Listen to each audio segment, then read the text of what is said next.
Ladies and gentlemen, welcome to the third vlog. Technically the second vlog, but the third vlog if you've already seen the hidden first one. If you know what I'm talking about. Anyway, what's really important, and I'm about to tell you, is that we got freaking bar stools. Look at them. Red and black. We no longer have those white crappy ones. So we listened to you after the New World Championship, and we did get better chairs. But more importantly, we're about to do a Q&A. That's right. We saw your questions, and we're about to answer them in the hot seat with Will and Robo, actually. And I can see them over here. If I try and guide myself through all these freaking boxes. And I come over here, and I hand you guys the microphone. You can take it from here. Enjoy. Oh, I didn't see that, Ham. So I was actually just talking to the suppliers for the food van. We're going to have a number of food. Perhaps we should start with that question. We're going to have a number of food, are we? A number of food. Hey, Ham, hit us with the questions. What dinner should be provided? Will it be the same every day or different? And that's an interesting question because I was just texting some chaps called Grubfellas. We had them for the New World Championship, and they did burgers for us. They did burritos. They did... What else did they do, Robo? I've forgotten. Those are all that they did for us. But for ECL, they said they're going to do some extra things as well because there's so many more people here. There was some... that's not true, actually. No? No, they're doing less this time because there's more people here. Because it's harder Who's the one that's doing the hot dogs? That's the pizza people. Oh, shit, I'm getting everyone confused. I guess Ham will edit this together in a way that sounds coherent. And sounds somewhat intelligent. Because we have no idea what they cooked for us. But I can tell you what you're getting for the ECL. It will be... it was going to be curry, but he said he thinks burgers might be better. Burgers was originally going to be kind of hard to do, because whereas a curry, you sort of, one big pot.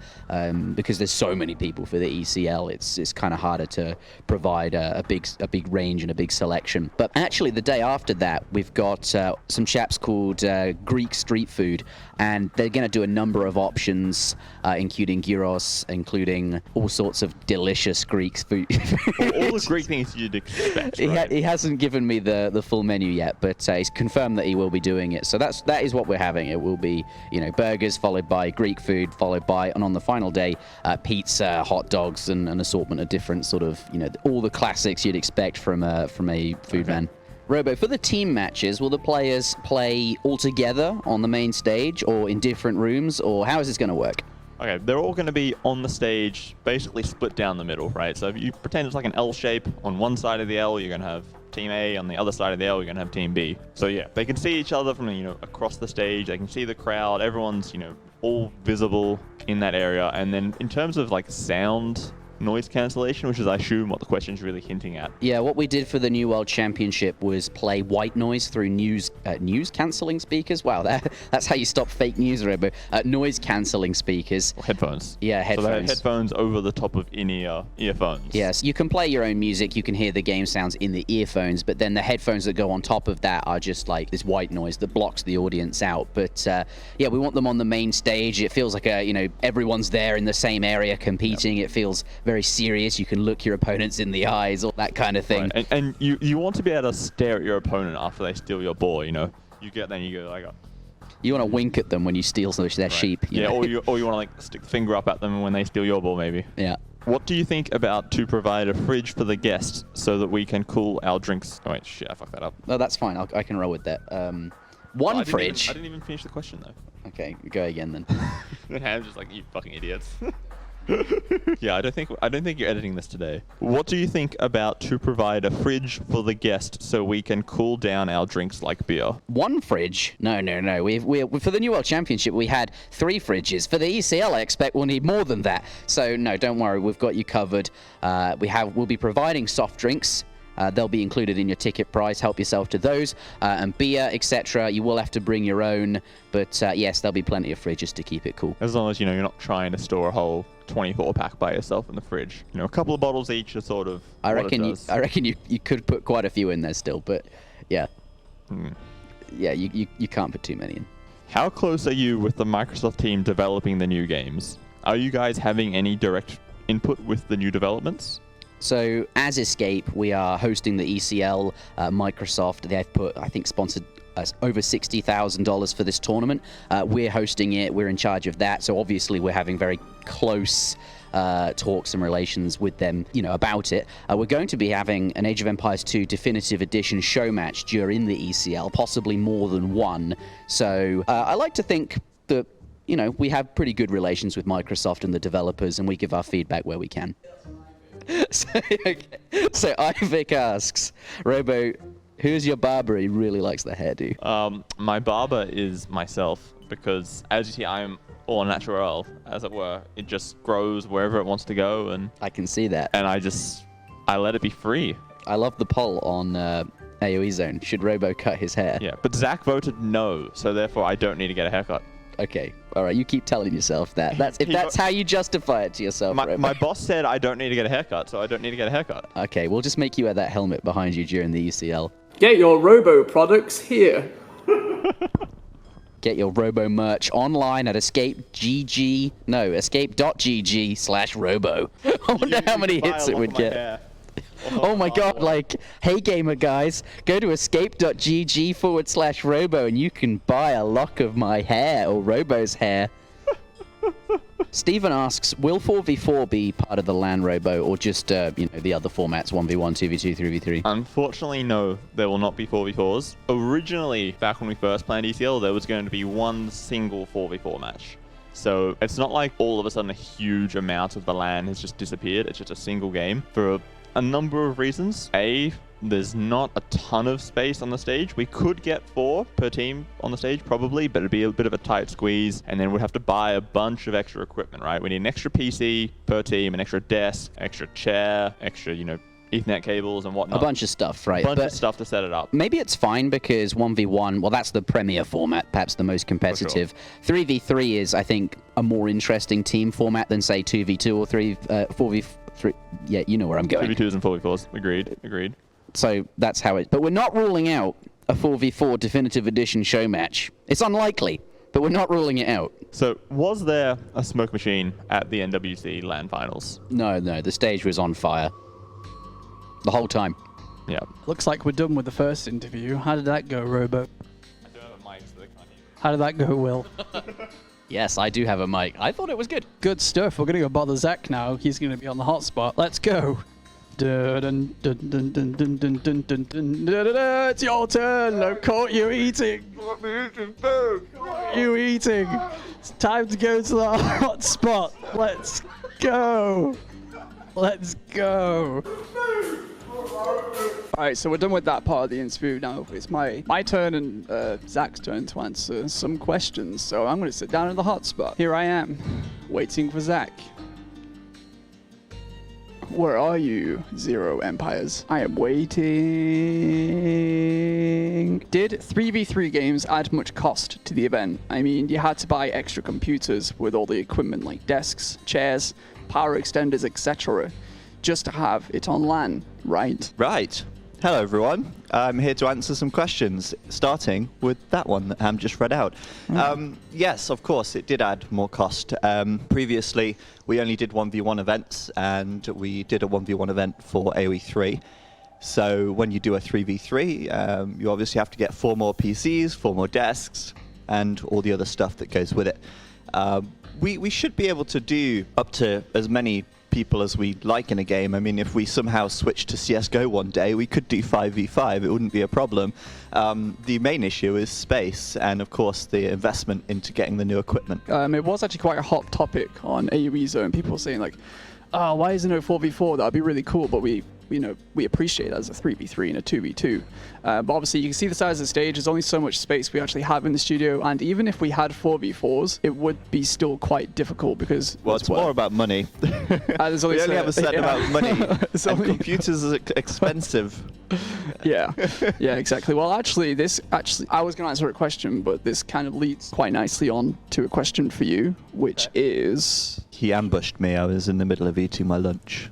Yes. I've still got pumpkin in my teeth. How do you fund your business? The business. Yeah. How is it funded? Well, we have funding from a German family who are invested into lots of different areas.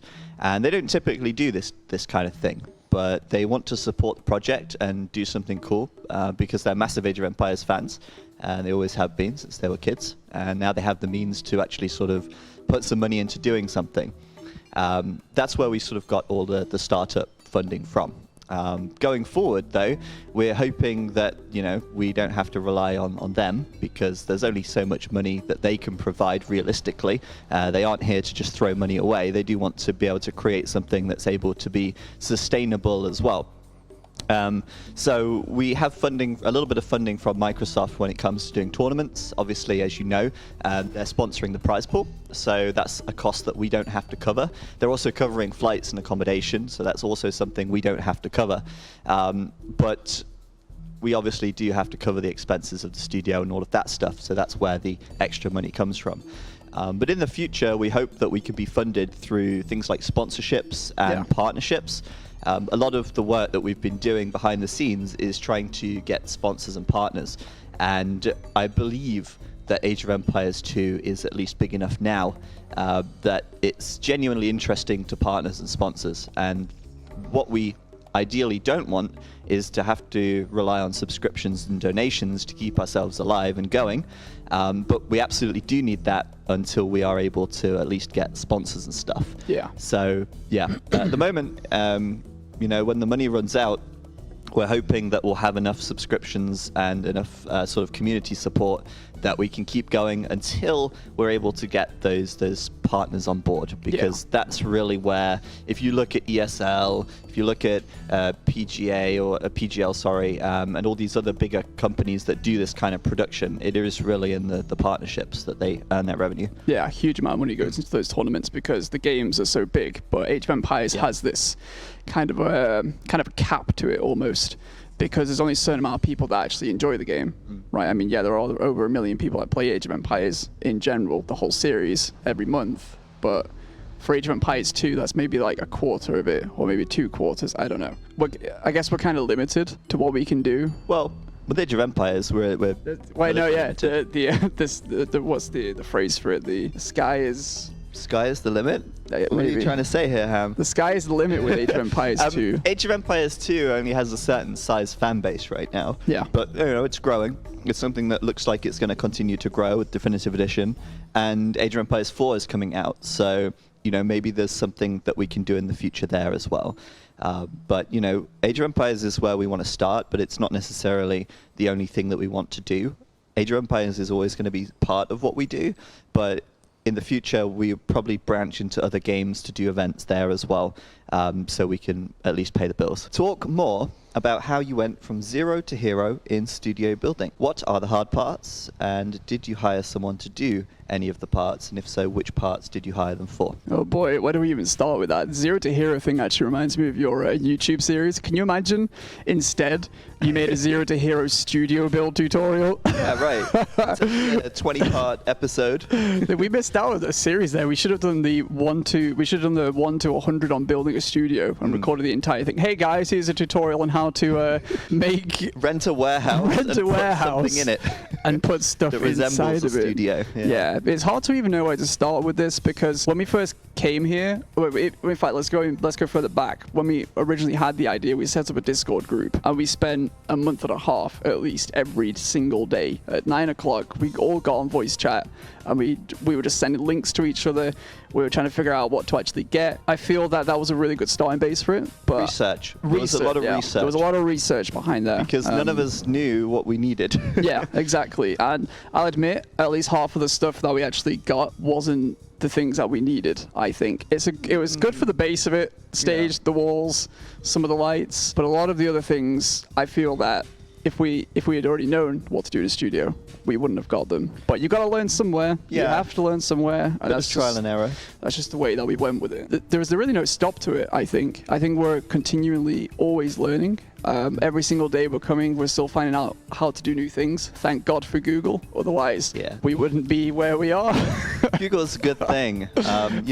Why is this camera not working? I don't know. Google it. Let's Google that. Oh, look, this is why it's not working. I'll remember that Looks now. like we need to buy something else. Let's get that part, and it's just a constant, building up of what we already have. We come against a problem, and then we figure it out. We buy a couple of things, and then it works, right? So it's a build up. Yeah, I guess our only background, to where we started, is Twitch and building from using OBS, and then that's about it. Knowing how to use a computer, that's a useful skill. Yeah, yeah. So if your mum and dad ever say to you, why are you spending so much time on the PC? Show them this studio, because it's entirely possible to build something like this when you're a bunch of plebs.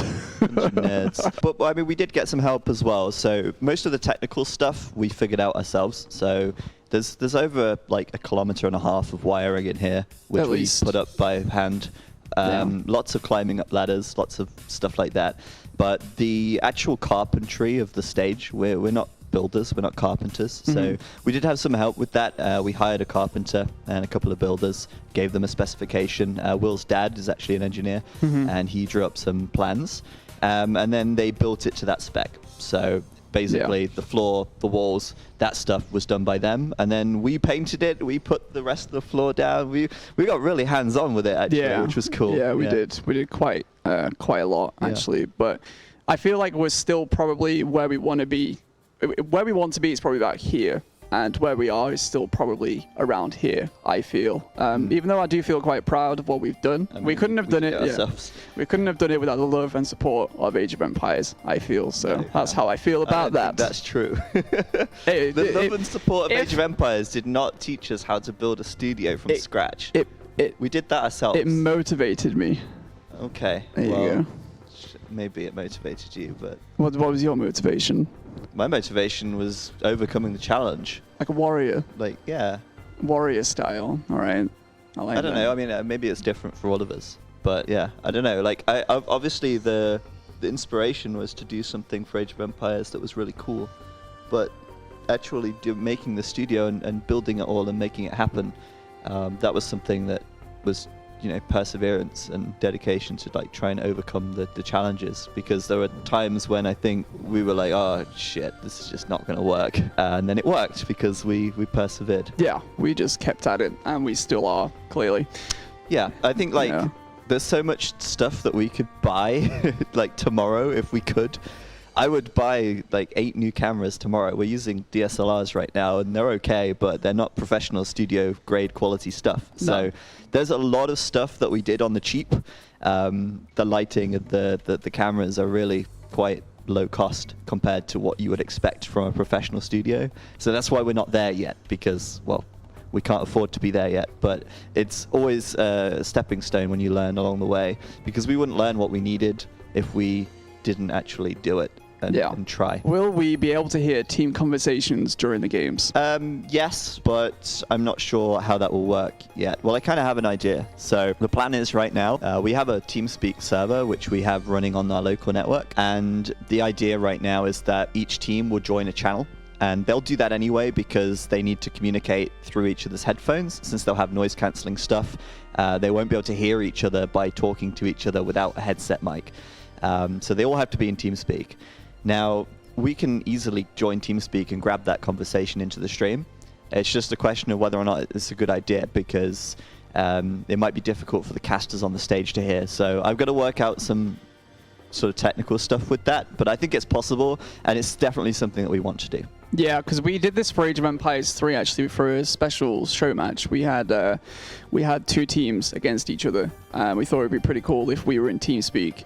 And the way that we did it, okay, so the way that actually works at the moment is we control the entire stream from the office. The casters can't control anything other than their perspective in the game. And at the moment we're debating whether the casters should have control over being able to listen to the plays in the game, and then that comes through the stream, or do we hear a request from the casters that they say we want to hear what the team players are saying, and then we put that into the stream. So we don't know what to do at the moment. We'll see if it does work. You've just given me an idea, actually. Then, okay. Yeah, we can do it 100%. Okay, there you go. See, this is exactly how we learn how to do things in the studio. We have a conversation about it. We agree or disagree. Yeah. And then see if it works. It's definitely possible. The casters can control it. I've just figured it out. Okay. Yeah. Magic. Yeah. If one of us still have a bit too much free time, it would be amazing to see some sort of best of this tournament. So I guess this guy's talking about highlights, maybe. Yeah. There's already a series on YouTube which is going up now, which Robo introduced, I think, yesterday, where we're uploading or re-uploading, I should say, some of the best games from ECL. Obviously, it was a long tournament, and we uploaded the VODs in really long segments, whole matches at a time. We've selected some of the best games, and we're uploading those in the weeks up to ECL LAN final. But afterwards, we'll probably do something like that as well. I mean, the future of the future of the YouTube channel will actually be to upload the best games and not just upload 9-hour-long VODs, because we want to make sure that when you see a video in your subscription feed from Escape, you just know that it's going to be worth watching. It's going to be a good game, and not like a 9-hour VOD which you have to scrub through to find the good bits. Yeah, so it might be a bit jarring at first when you do see initial highlights, because I mean, for a while people are quite used to seeing the whole games, and I think what we will do is we'll link the Twitch VOD in the description if you want to see the entire series. But obviously, yeah, as Zack said, we'll just put like the best parts on our YouTube from now on. How were you able to organize this, considering that the definitive edition hasn't even been released yet? I'm assuming that's asking about the Definitive Edition show match. Yes. I don't know what Will and Robo said earlier because I was in the office working while they were doing their chat, but I think there was a question regarding how our relationship with Microsoft is. So, you know, we have contacts at Microsoft that we communicate with, and since they're sponsoring the tournament, they're working with us to do some exclusive stuff as well, including the Definitive Edition show match. So I don't exactly know how it's going to work just yet, but my understanding is that we will have a special build of the game where I may or may not have access to the new civs. I don't know.